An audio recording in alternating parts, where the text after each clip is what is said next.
Hi, I'm Maddie Yang. I'm going to analyzing the game Stanley Parables using 3 terms and other knowledge I learned from class. So the central argument I made for Stanley Parable is that Stanley Parables satirize the concept of game itself and the intricate players-designers relationship in terms of simulation, choice, and interactivity. The game promotes the simulations of players' experience over reality, illustrating the absurdity of joys in gaming and the contradictions of players' engagement. The simple gameplay mechanic of making choice encourages players to think critically about the ironic within the game world.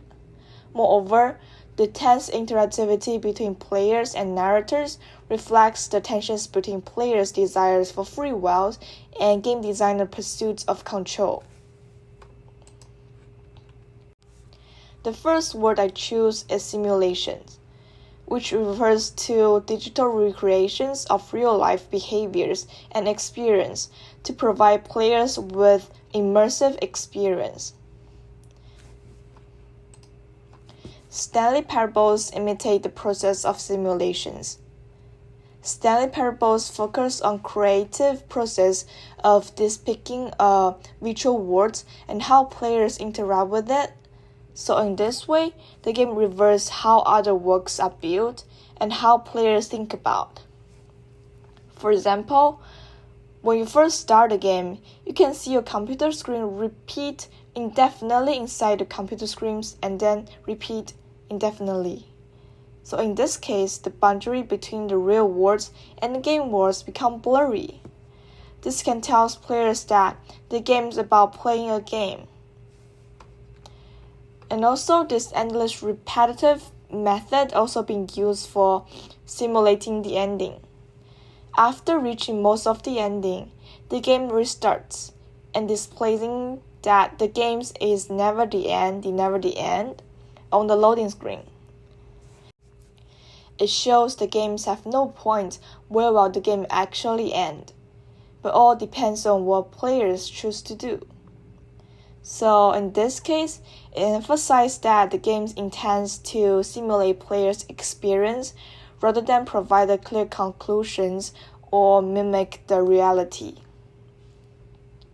The game parallels Stanley's repetitive, boring jobs with players' gaming experience. For example, Stanley's job is to push buttons under his computer's instructions. Without the instructions, he didn't know what to do. But actually, the game's mechanics are exactly what Stanley is doing. Pressing the right or left buttons, or moving the characters on the games to achieve a certain goals according to the instructions and rules. It is just different games using different ways to package it all up. So the players who follow the game's rules to play the games become Stanley. Choice is another key term I choose for the game. Choice initially refers to game's decisions from the set of options, which will shape players' unique experience and the game story. The mechanic of Stanley Parables is making choice.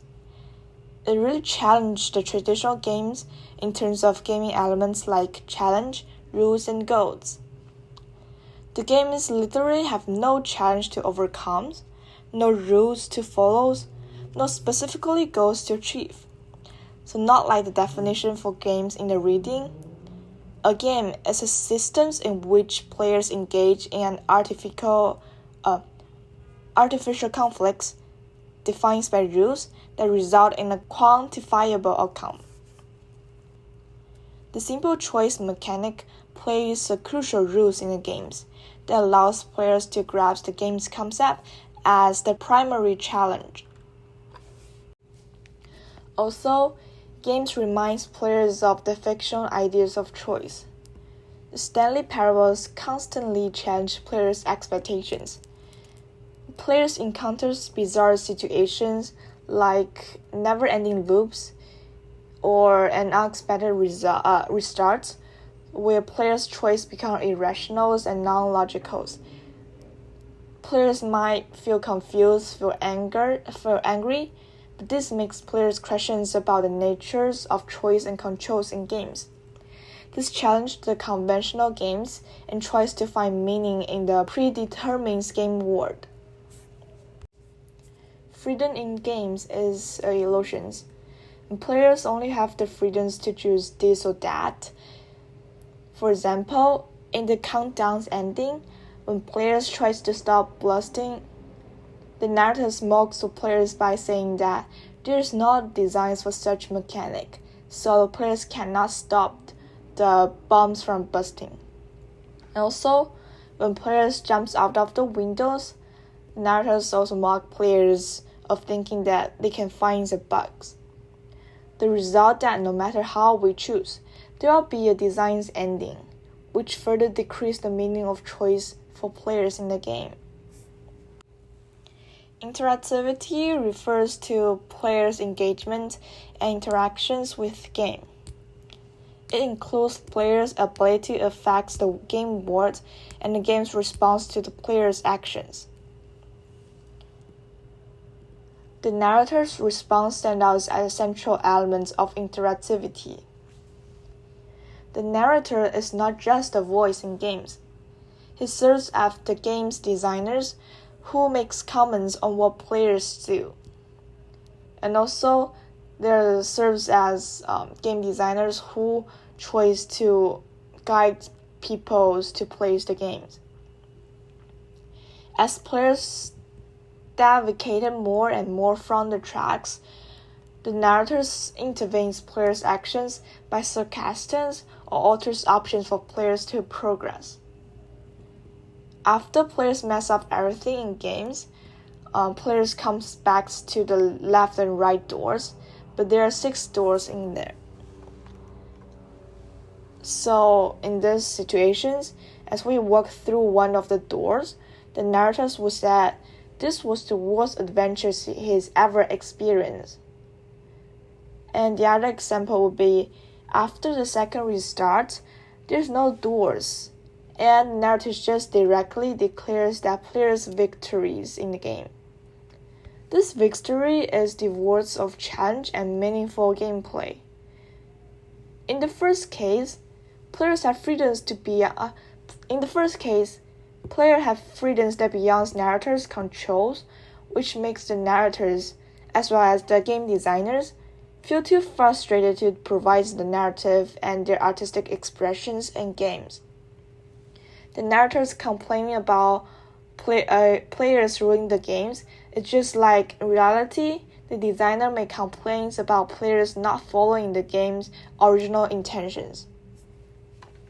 In the second example, the narrators remove the choice elements.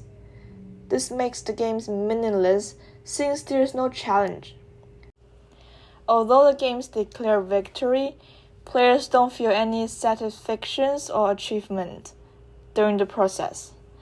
This can be seen as a reveal of meaninglessness of challenge and victory in games, as well as the sarcasm of players who blindly follow game's guidelines might miss the opportunity to think critically about the game itself. Players like to freely exploring the game's world and interact with it, but the game's designers always design obstacles and limitations to achieve their artistic expressions in games. In this case, this is the tensions that result in a complete gaming experience. I find interesting reviews on Steam, and I really like it. He brought in Stanley's characters and saying that Stanley confidently clicked the post reviews buttons. It made me feel like Stanley is all around us. Movie follows the beginner's instructions to get familiar with the games. And not like Stanley's sitting in front of the computers and do everything the instructions indicated. Stanley Parables is trying to tell players that never give up thinking, never be led by designers, and try so hard to pursue victory in games that forgot to enjoy it, not to gain a momentary escape from the real world, but to realize the self-expressions of game designers, the game itself, and the players. Stanley Parables use techniques like simulations, choice, interactivity to satirize the concept of games and the intricate relationship between game designers and players. And that's it. Thanks for watching.